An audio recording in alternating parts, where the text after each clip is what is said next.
Секој 10 од прегледаните жители во Трубарево ќе треба да направи дополнителни анализи на билите дробови со цел да се утврди дали има последици од загадувањето по еколошката хаварија по пожарот на складот за отпад. Ова го покажува просекот од оние што се вклучени во скринингот по сопствена волја од вкупно 2470 жители, колку што според последниот попис брои Трубарево. Додека се уште е во тек скринингот на граѓаните кој опфаќа клинички преглед, мерење на пулс, сатурација и проценка на витален капацитет, лекарите се задоволни од одзивот. Вчера имаше прилично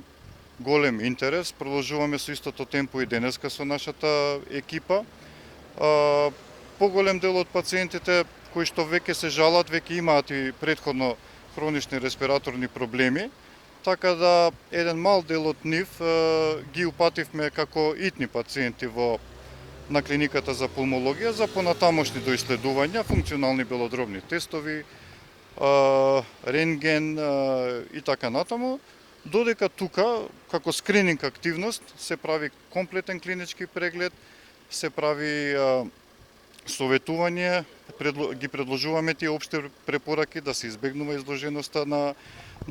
воздухот. Од Министерството велат дека според првичната проценка пациентите се генерално во добра здравствена состојба, но досега кај 11 луѓе е утврдено присуство на иритации и надразнување во грлото и се упатени на пулмологија, иако голем број на граѓани се жалат на болки во градите, тешко дишење, вртоглавици и покачен притисок. Освен жителите на ризик се изложени и пожарникарите кои на смени цели 30 часа се бореа со огнената стихија и го вдишуваа густиот црнчат. И сега на терен има пожарникари кои се токму на местото на пожарот и таму дежураат по 24 часа, а задача им е да гаснат жаришта со цел навреме да се интервенира на деловите кои се уште тлеат. Командирот на Скопската противпожарна бригада Звонко Тумески не беше достапен да даде став за тоа дали пожарникарите треба да бидат дел од скринингот, а ниту од Министерството за здравство не одговорија дали планираат да ги вклучат. Според директорот на дирекцијата за заштита и спасување Стојан Ангелов, секој што бил изложен на отровниот чад треба да се прегледа и апелираше сите што чувствуваат потешкоти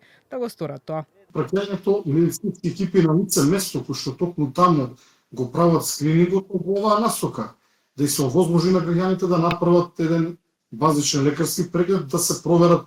оние компоненти кои што може да бидат загрозени со пожарот, но се разбира дека присилно никој не може да однесеме на лекар. Јас апелирам до граѓаните да искористат можноста и да го направат оној медицински скрининг кој што сега е препорачан во случај на појава на некакви штетни последици, што јас лично не ги очекувам.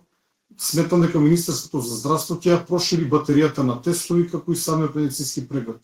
И поречиси 2 недели од катастрофалниот пожар, надлежните немаат споделено детални информации до жителите на Трубарево што да се прави со зеленчукот и градинарските производи во нивните градини и ниви. Од Институтот за јавно здравје за Канал 5 посочија дека првичните анализи не покажале отстапки во однос на нормалните граници за радиација, но за тоа дали и колку се безбедни овошките, ќе има дополнителни анализи кои според протоколот може да траат неколку месеци.